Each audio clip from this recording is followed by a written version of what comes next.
Only time will tell. Here we go!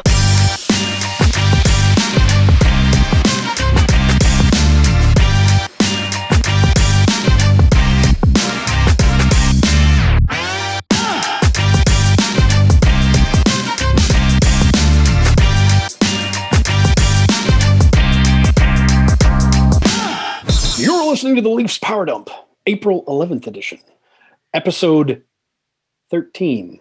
It's the 411 edition. We're going to give you all the information there is to give on what we think about trading and about playing and about the Leafs, because that's what we do here on the Power Dump. Let's get into the dump. Trade rumors. What's going on? Monday is trade deadline day. Yeah. What do you guys think about Riley Nash? That's the first time I've thought of him. Yeah. I'll tell you that. Yeah. When we got him, I was like, that, there's lots of Nash last names that are famous sports guys. And I was like, but wait a second, this guy, I know this guy. And when he was playing against us in Columbus last year, I remember him being a pain in the ass and being in the way of our guys all the time. And then I looked at his playoff history and I was like, oh, he was in Boston too on the teams that beat us. And I'm like, that guy has been a thorn in the side kind of guy. He's a Nash hole. He's a Nash hole. Right. And now we've picked up a thorn in the side kind of guy that has that playoff 32 games of playoff experience. So, all right. That's good. That's good look. Yeah. Finally, that you can be the thorn in somebody else's side. Yeah. If you can't beat him, trade for him. Well, so you know what's happening right now? I'm worried about Jumbo. Jumbo's been flat. He needs a goal. He needs to pop back into the lineup. He's starting to look a little slow out there. He's not contributing in the same way. He's not making big plays.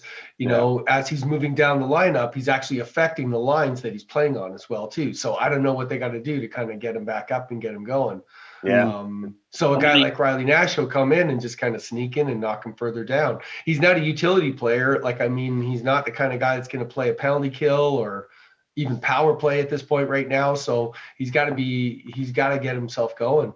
Power play. I have a theory on some of the older guys too. And, a little bit of talk the other night about, just again, chatting with the boys about, do we stand up to people enough? Do we push them out of the crease? Are we playing are we playing with enough edge? And I think with the older guys, we all know we're getting into the playoffs. We're all playing hard, but I think they're like Joe, even Spezza although Spezza gives her pretty hard. Simmons, Bogosian, I think we're going to see all those guys go into playoff beast mode, and Joe too. Like, I don't think he can leave everything out on the ice right now because he's still got that many games to go before he gets to the playoffs where he needs to leave everything out on the ice. And he's a smart enough player that I think that's going to be something to watch for when we get in there. There's going to be another gear to this team.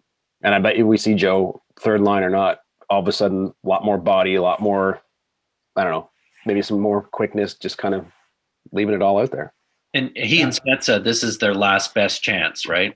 Yeah, for sure. Yeah, so hold nothing back. And I think Spezza was feeling that last year, and that's why he got in the fight in the Columbus series, where it's like, I'm fighting for my playoff life, like literally was doing that, I love how the cap works, that somehow trading for a guy on the IR can create cap space. Like, this is what we think that was about.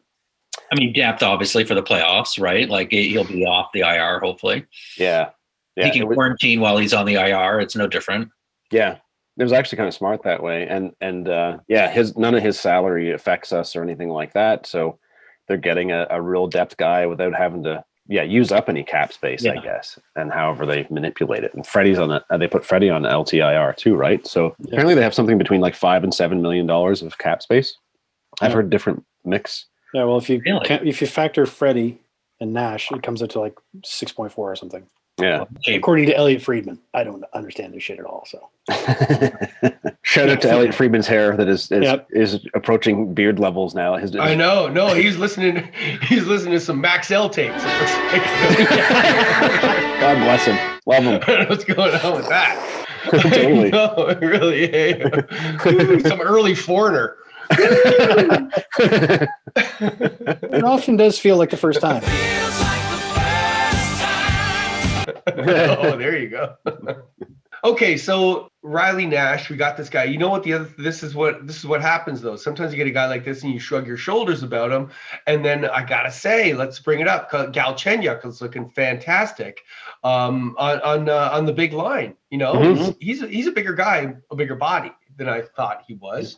You know, and he was a good reason why I think they were able to open up some room on that line and speed and cycle a little bit.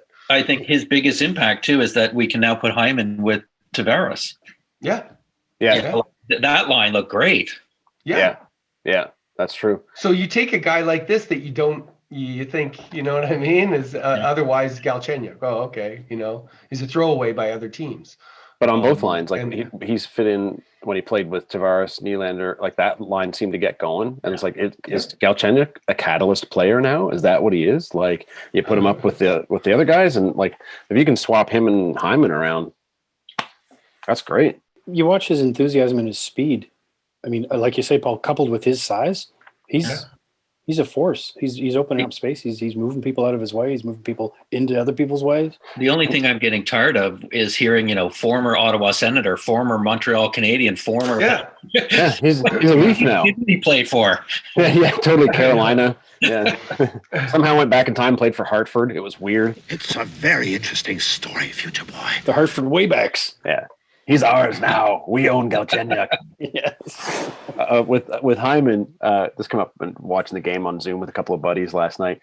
Can anybody in the league take a hit better than Hyman? Like it's like guys hit him. Like last night he got crunched into the boards and it's like nothing had happened. He just kept going for the puck.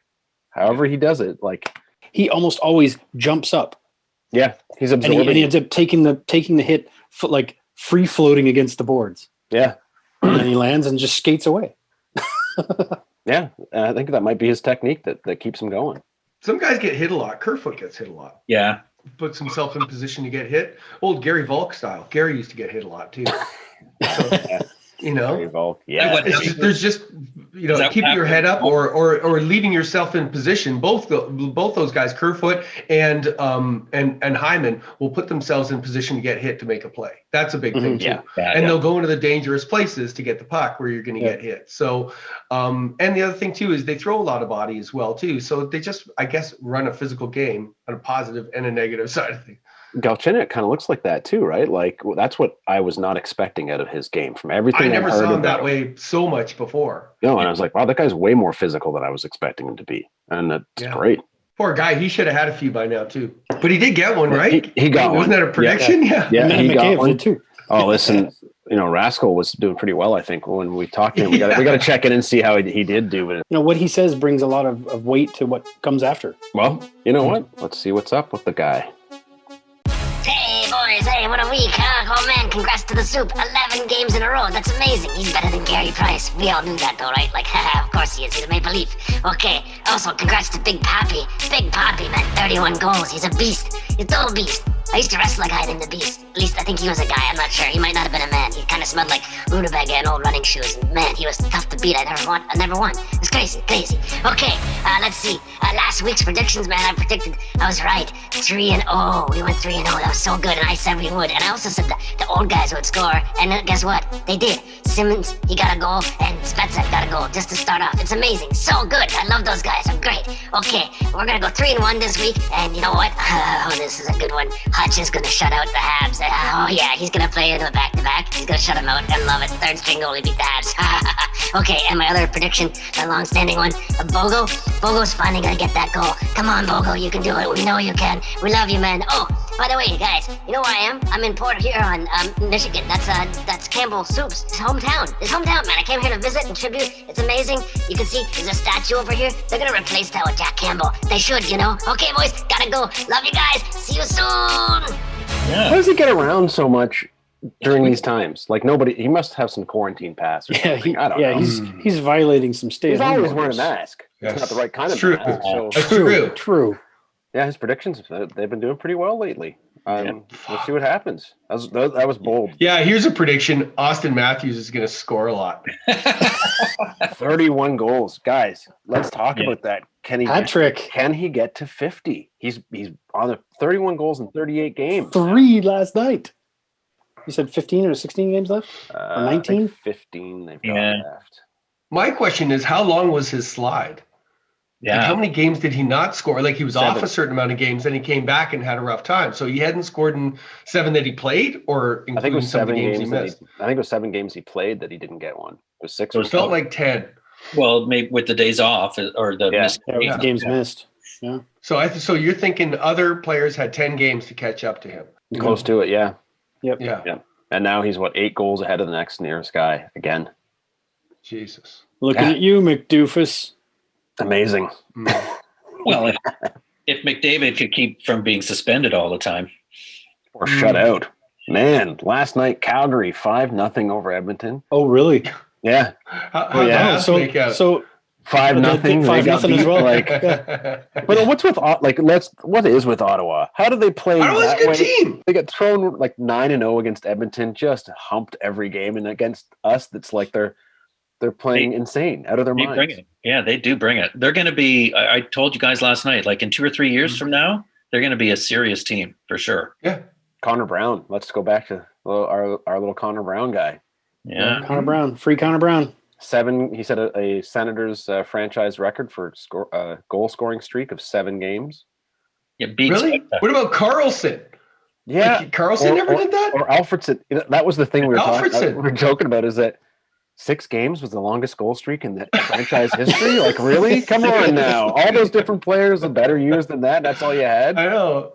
And now a former Maple Leaf owns that record for the team, and maybe a future Maple Leaf. I don't know. I still believe he'll come back. Oh, he'll come back. He's happy there, I think. I think he sees, a good role for himself there and a good Yeah. future right now.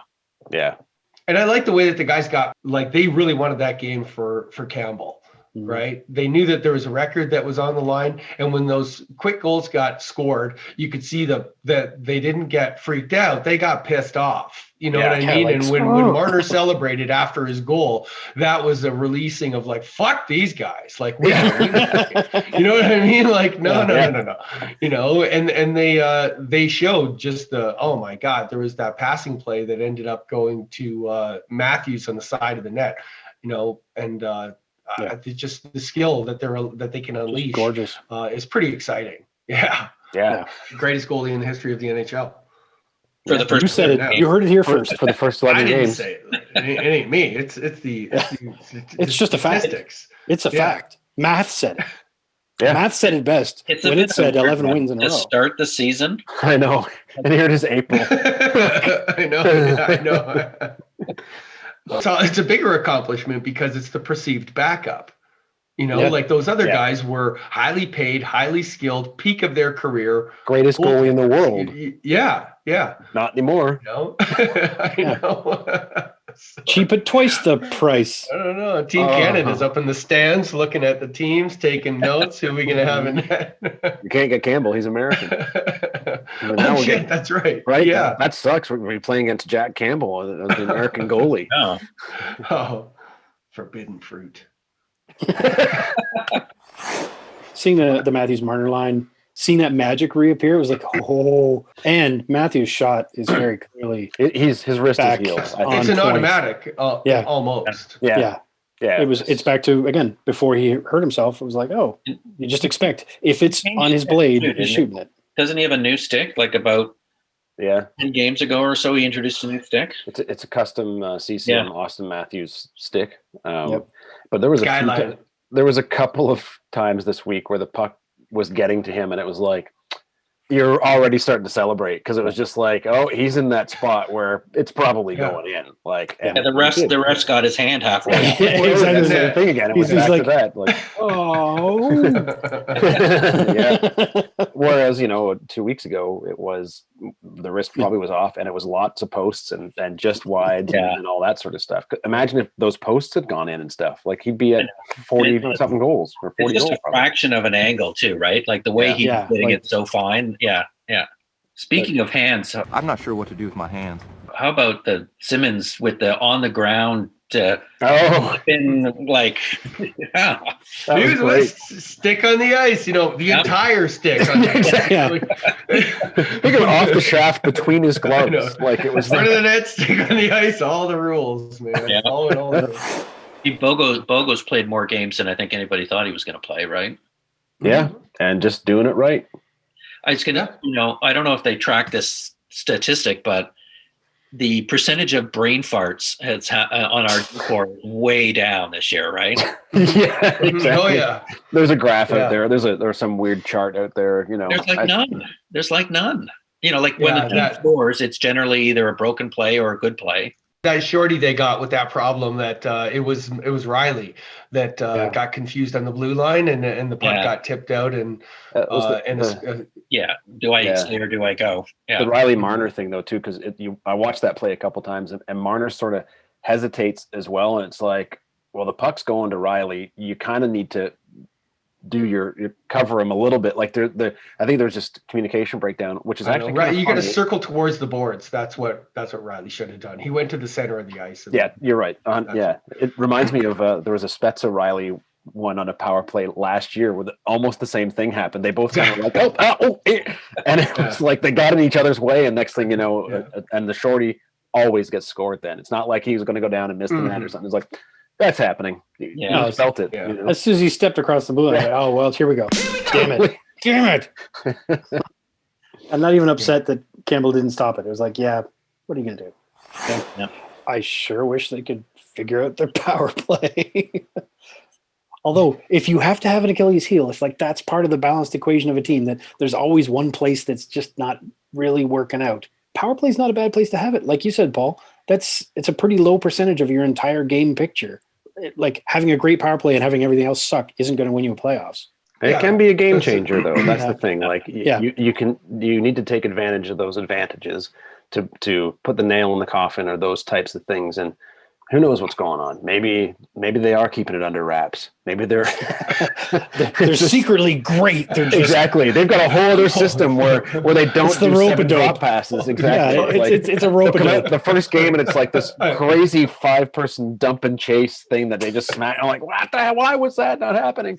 No, I don't know what's going on. They've been sandbagging the whole time. Exactly. Okay. All right, Chad. The second unit had more opportunities in 30 seconds than the first unit did again last night. That's what I mean. Just blow the whole thing up and put Jumbo out there first. First line power play. See what until we score. Until we get it back. Also, that's it. Give everybody a shot. Everybody a shot. It can't get worse. We're giving up shorthanded goals left, right, and center. That's the problem. So, I know. Stick a second D on there for a little while. Muzzin on the face-off, man. Muzzin on the face-off. Engvall was playing with a bit of an edge last night. Did you guys see that? He was getting feisty out there. Yeah, with a couple of pushing guys. and shoving. Yeah, I liked it. Angie. Yeah. They call him Angie? I don't know his nickname. Maybe. Yeah. Yeah. Darth Ball. Darth Ball. That's good. That's really good. If he gets in a fight, we're gonna switch his nickname to that. Darth Ball. One of the key topics of this podcast. What is Engvall's nickname? It's true. You can do that on a weekly basis because there's a couple of guys that I see play. Like Gally, that was an easy one. But there's debate about Galchenyuk, whether it's Chucky or Gally, apparently, because on Montreal, Gally was Gallagher and he was Chucky there. Right. I kind of like Chucky because it just seems like that horror movie. You guys remember Walt McKechnie? Oh yeah. Yeah. So his nickname, because he was traded so often, was Suitcase. Walt Suitcase. Colorado Rockies, Toronto Maple Leafs, Detroit Red Wings, Walt McKechnie. Yeah. So we need to determine what Galchenyuk's official nickname is on the team. I think it should be Chunk. Chunk. Just pull something out of the middle. And we need to know what Engvall, what his is, Yeah. Whether it's Darth Vaul or I'm always Angie. Angie. Pierre Engvall. He sounds very like aristocratic in a way. Pardon me, may I have this puck? But of course. Thank you. What's Dermot's? Dermy? Doesn't sound good. Yeah. Derm has so much skin reference, you just can't go with anything Derm. The dermatologist. Right? You've been listening to the Leafs Power Dump. Like, subscribe, tell your friends, share it to the four winds. And most importantly, come back next week because we'll fill you in again. Congratulations, Jack Campbell. Record-breaking goalie. Best goalie in the league. Or Paul. Best there's ever been. Best there's ever been. Leafs Power Dump Podcast is Kirk Comrie, Chad Maker, Paul Zimick, and John Galway. Copyright 2021 Firewallet Productions.